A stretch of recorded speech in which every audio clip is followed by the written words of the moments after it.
Yeah, that movement is growing. The rest of the world is saying, why do we need a middleman if we're going to deal amongst each other?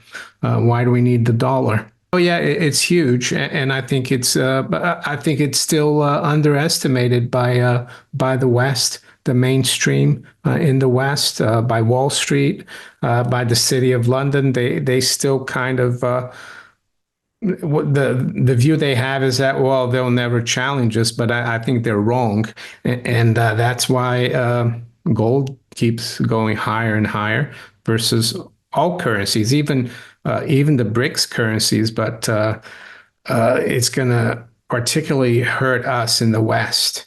In July, the BRICS Plus countries announced the creation of an international payment system designed to bypass SWIFT transactions. Record high gold prices have rekindled the debate on whether and how the BRICS Plus countries can achieve their aim of displacing the dollar's role in the world financial system. The BRICS are a group of leading emerging economies.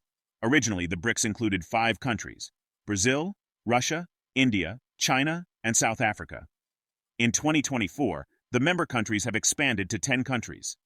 The 5 new countries that have joined are Egypt, Ethiopia, Iran, Saudi Arabia, and the United Arab Emirates.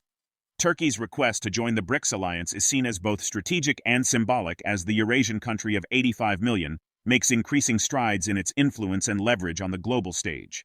Mario Innecco discusses the evolving global landscape as BRICS nations, Brazil, Russia, India, China, and South Africa, diversify away from dependence on the US dollar and increasingly turn to gold as a strategic asset.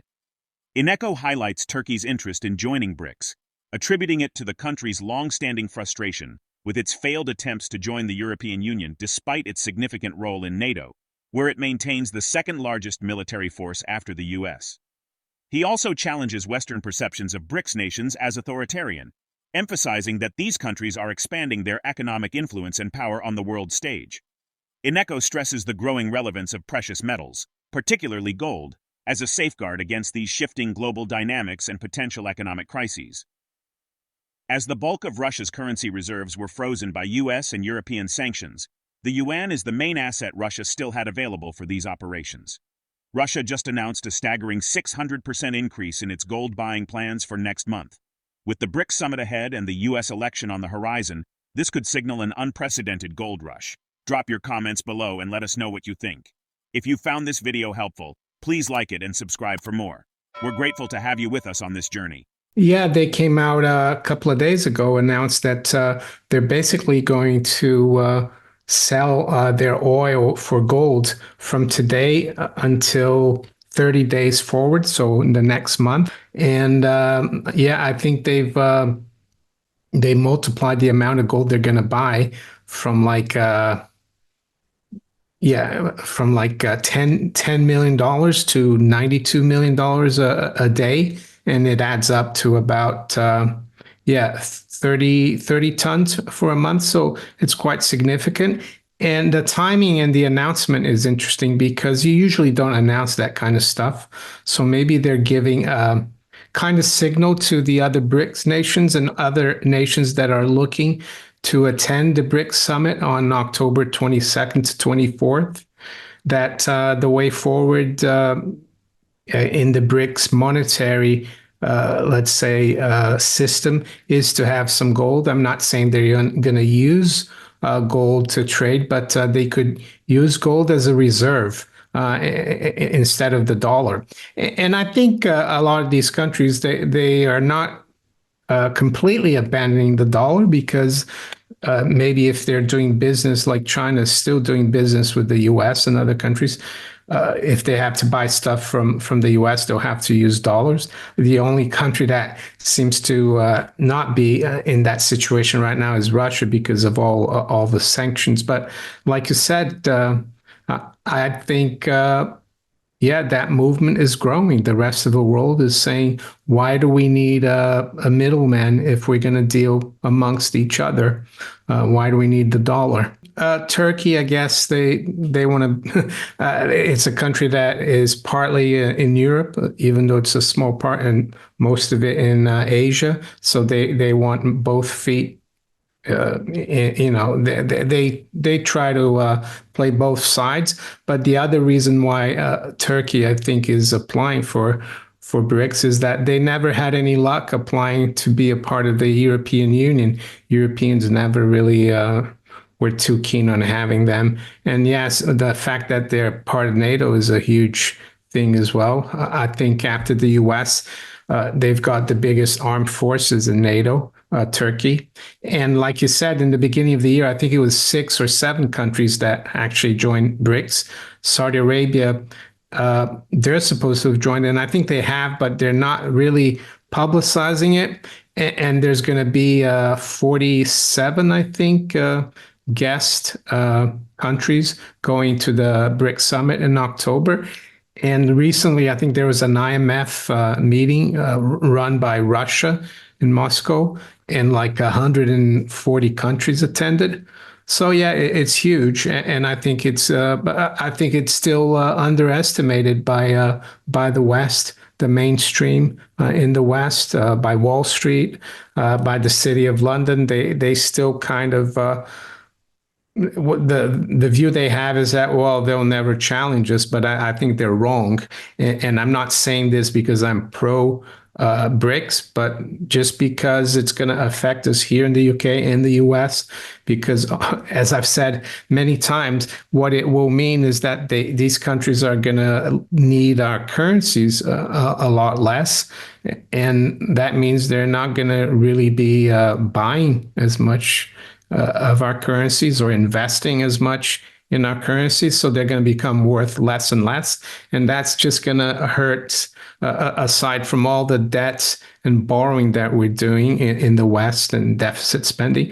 That's also going to hurt the purchasing power of our currencies. And, and that's why gold keeps going higher and higher versus all currencies, even the BRICS currencies, but it's going to particularly hurt us in the West. About 54 nations are set to attend the highly anticipated BRICS 2024 summit scheduled for next month.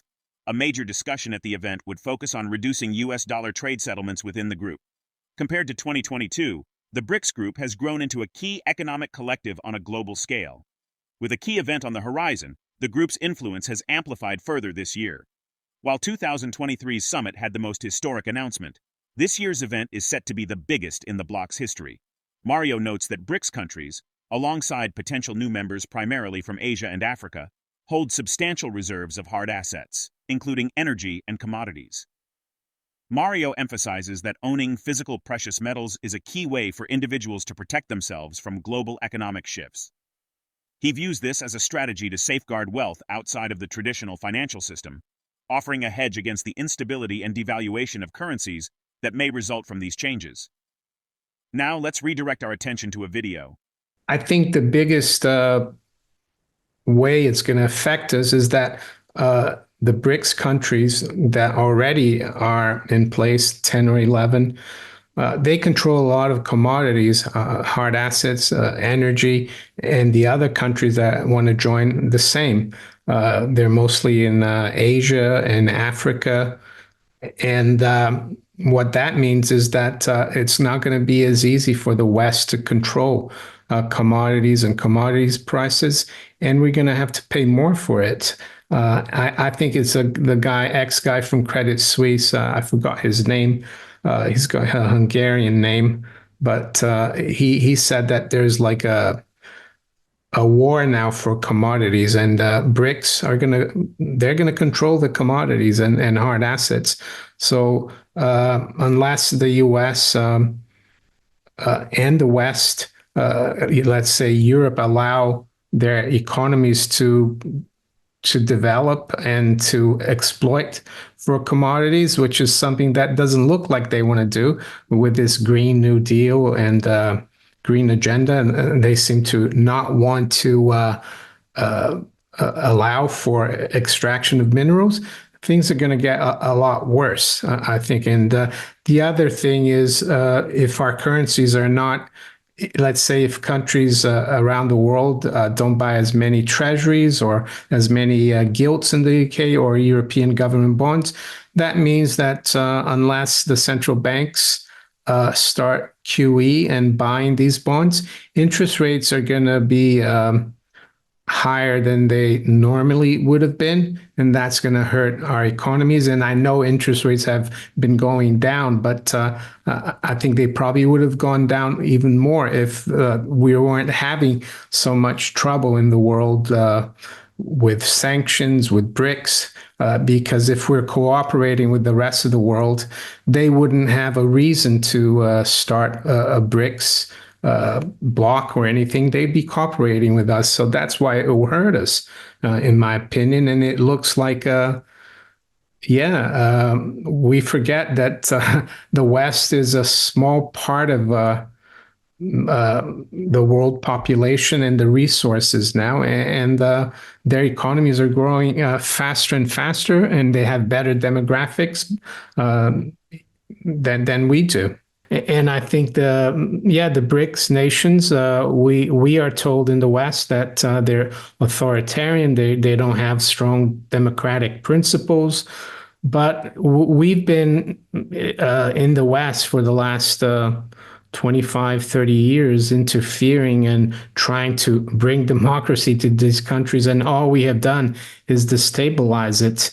And I think these countries, they think we are hypocritical, and I can understand why they say that. You just have to look at what happened in Iraq in '03. We went in there and based on a lie, really, about the weapons of mass destruction. And then we destabilized other countries like Libya. And there's so many of them, Panama as well. The US has been interfering as well in elections since the '50s. So I think these people are saying, yes, we might not have the same institutions as you, but you have to respect us. And even if I don't agree with the way China's run, I think they run their own house. And I think that's what, and I think these countries have strengthened economically so much in the last 20 years that now they have the wherewithal to stand up to the West. And I'm not taking sides here. I'm just telling you how I see it. Amid ongoing Western sanctions and the growing push for de-dollarization among BRICS nations, Russia's decision to significantly increase its gold reserves appears to be a strategic hedge. As the U.S. Federal Reserve signals potential interest rate hikes, global demand for gold is likely to rise, further boosting its appeal. With central banks worldwide increasingly turning to gold, Russia's aggressive acquisitions could act as a catalyst for a broader surge in gold purchases among its BRICS allies, signaling a potential shift in global reserve strategies. We welcome your insights in the comments section below. If you found this content valuable, don't hesitate to give it a thumbs up, and don't forget to subscribe to stay informed. Thank you for joining us on this journey.